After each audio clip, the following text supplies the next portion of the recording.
Annyeong everyone! Thank you for clicking on this channel. Please don't forget to like and subscribe. Hit the notification bell for more updates. Today, we were going to continue the discussion about how to learn a Korean alphabet, or called Hangul. In Hangul or Korean alphabet, we have 14 consonants, 10 vowels, 5 double consonants, 11 double vowels, and 11 double consonants. Nakompleto na natin yung single vowels, tutuloy natin yung single consonants. Unahin natin is this one. Po. Po. Para siyang may pagka-P na B. Po. Po. Po. Sh. It is S na may pagka-H in Korean. How to pronounce it? Sa. Sa. Sa. 감사합니다. Right? Sa. Sa. Another,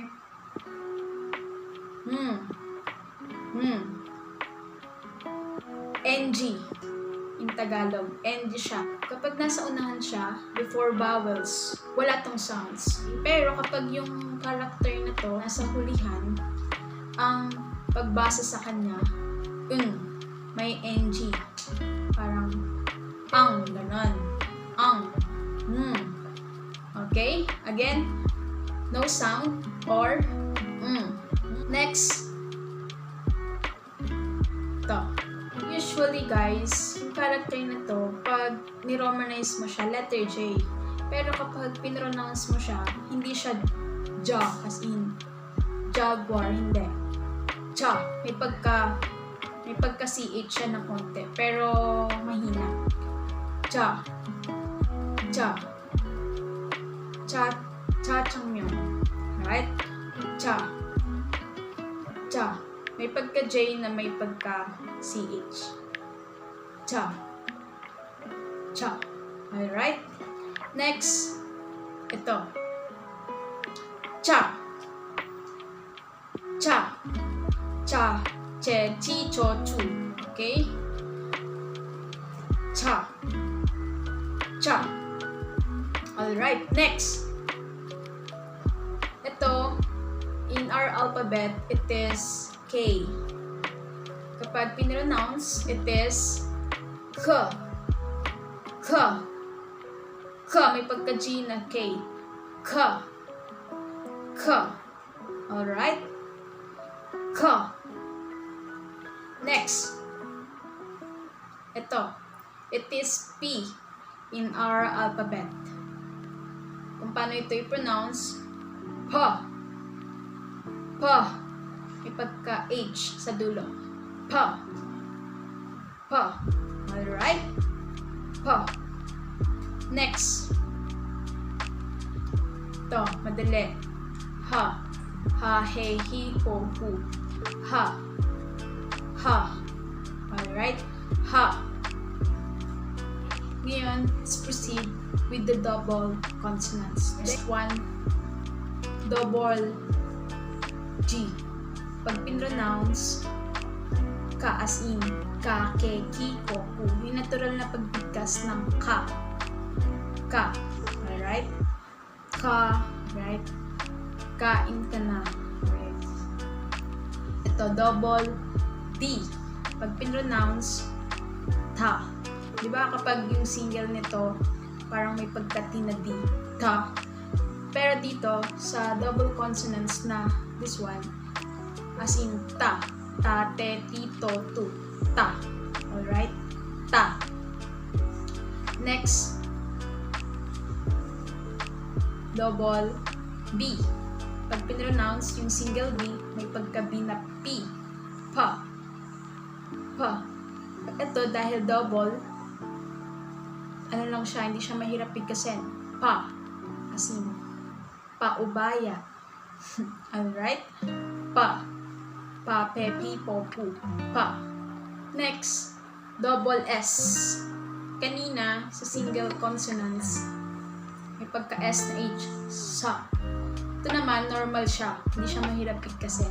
Sa. Salamat. Right? Sa. Sa. Sa. Next. Last one for double consonants. Double J. Pero pag binigkas, cha. Cha. Cha. Cha. Alright? Cha.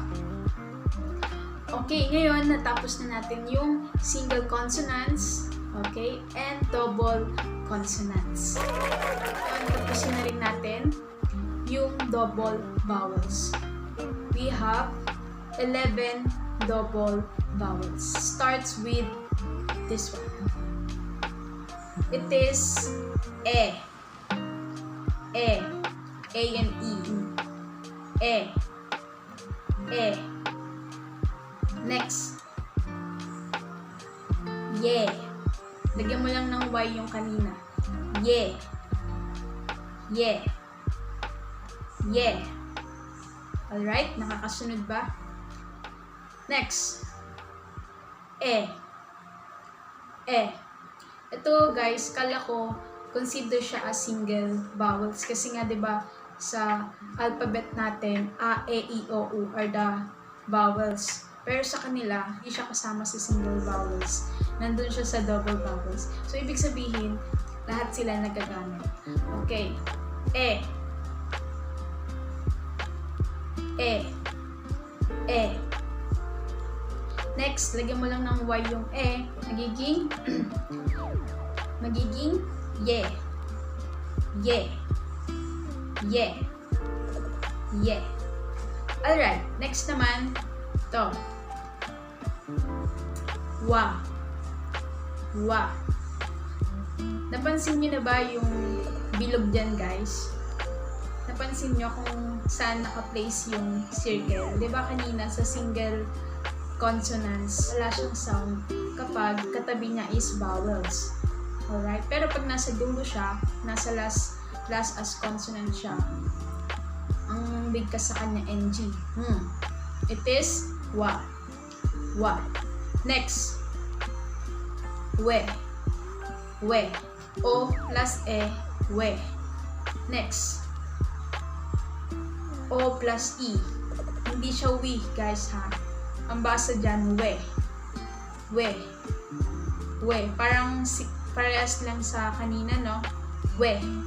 Kala ko nung una ang bigkas dyan, we. Kasi diba kapag single vowels na ganyan, letter I, E. Pero kapag double vowels, ang pronunciation dyan, we. Alright? Next.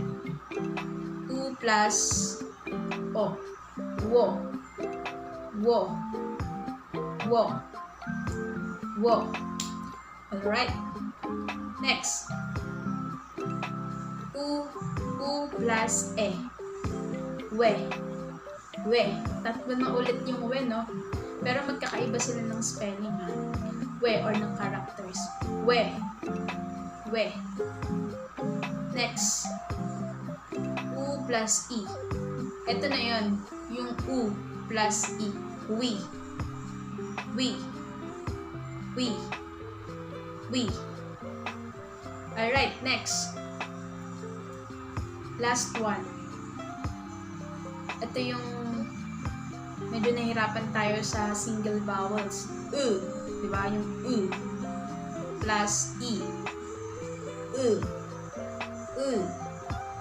Uy. Or di kaya, gawin mo na lang uy para mas simple. Uy. Uy.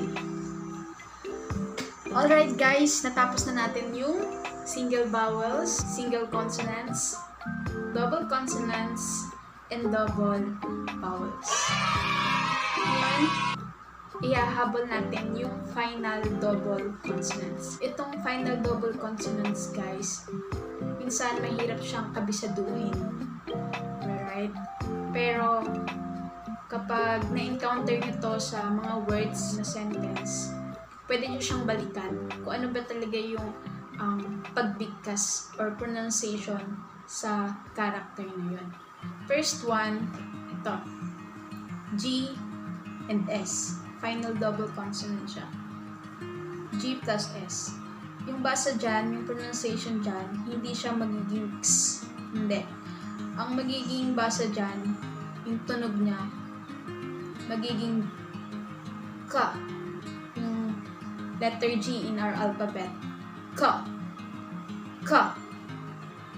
K. Alright? Next, final double consonants. N plus J. Hindi siya anj. Hindi siya ganun. Na. Na. Na. Na. Okay, na. Next, NH. Na. Na. Commonly, guys, in final double consonants, kung yung pronunciation sa kanila, mas priority kung ano yung nasa unahan, kung ano yung first consonant, ay yun yung pag-pronounce sa kanya. Alright? Pero merong ilan na final double consonants, yung pronunciation or yung tunog kapag binasa is yung last. Next, R tsaka M. Ma. Ma. Pansin nyo guys, ito, hindi first consonant yung unang yung pag-pronounce sa kanya, kundi yung last M. Ma. Ma. Alright? Next, R tsaka T. Ito yung common. R yung pag-pronounce sa kanya. R. Hindi ta. Ra. Ra. Ra. Alright? Ra. Ito, hindi siya ganun. Ano siya? Pa. P and D. Pa. Pa. Alright, next. R tsaka G. Ito guys. Ito yung naiiba sa final double consonants. Ka. Ka.